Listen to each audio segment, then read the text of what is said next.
નડિયાદવાસીઓ માટે ખુશખબર, વૈશાલી અંડરપાસની કામગીરી અંતિમ તબક્કામાં, ટૂંક સમયમાં થશે શરૂ। નડિયાદવાસીઓ માટે એક આનંદના સમાચાર સામે આવી રહ્યા છે। શહેરના મહત્વાકાંક્ષી પ્રોજેક્ટ એવા વૈશાલી અંડરપાસ ગરનાળાની કામગીરી હવે તેના અંતિમ તબક્કામાં પહોંચી છે।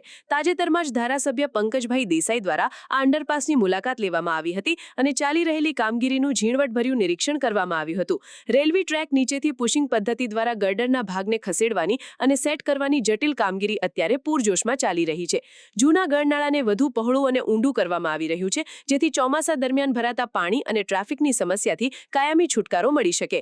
નિરીક્ષણ દરમિયાન ધારાસભ્યએ સંતોષ વ્યક્ત કર્યો હતો અને સંકેત આપ્યા હતા કે ખૂબ જ ટૂંકા ગાળામાં આ અંડરપાસ શહેરીજનો માટે ખુલ્લો મૂકવામાં આવશે। આ અંડરપાસ ખુલ્લો મુકાતા પશ્ચિમ અને પૂર્વ નડિયાદને જોડતો વાહન વ્યવહાર વધુ ઝડપી અને સરળ બનશે, જેનાથી હજારો વાહન ચાલકોને રાહત થશે।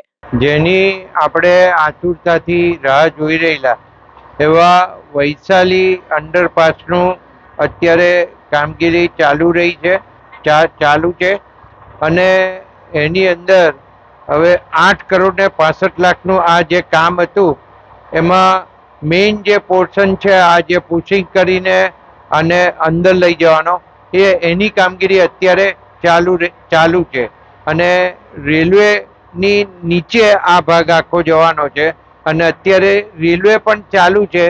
એમાં ગર્ડરો ઉપર મોટા મૂકી અને અત્યારે એની પર લાઈન ચાલે છે।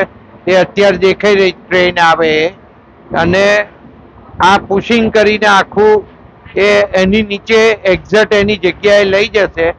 ત્યાર પછી એની બીજી બધી કામગીરી શરૂ થશે અને લગભગ એ લોકોનું ટાર્ગેટ 2 મહિનાની અંદર આ કામ પૂરું કરવાનું છે। ખાલી આમાં જે પાણી આવે એ પાણીનો જે વેલ બનાવવાનો છે એ પશ્ચિમ બાજુનો એ વેલ બનાવવાનું એટલું કામ બાકી રહેવાનું છે।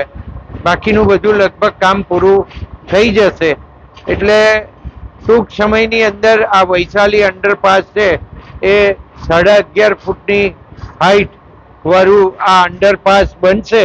એટલે આમાંથી મોટા વ્હીકલ પણ પાસ થઈ શકશે અને જે પશ્ચિમનો આખો વિસ્તાર છે એને આખું ફરીને ઓવરબ્રિજ ઉપર જવું પડે છે એ બંધ થઈ જશે અને પ્રજા અહીંથી સીધી સિટી બાજુ પૂર્વની અંદર જઈ શકશે। સમાચારની અવનવી અપડેટ જોતા રહો નિખરતા ગુજરાત ન્યૂઝ સાથે। નિખરતા ગુજરાત ન્યૂઝને લાઇક, શેર, સબસ્ક્રાઇબ કરો અને બેલ આઇકન દબાવીને સમાચારની ઝડપી માહિતી મેળવો।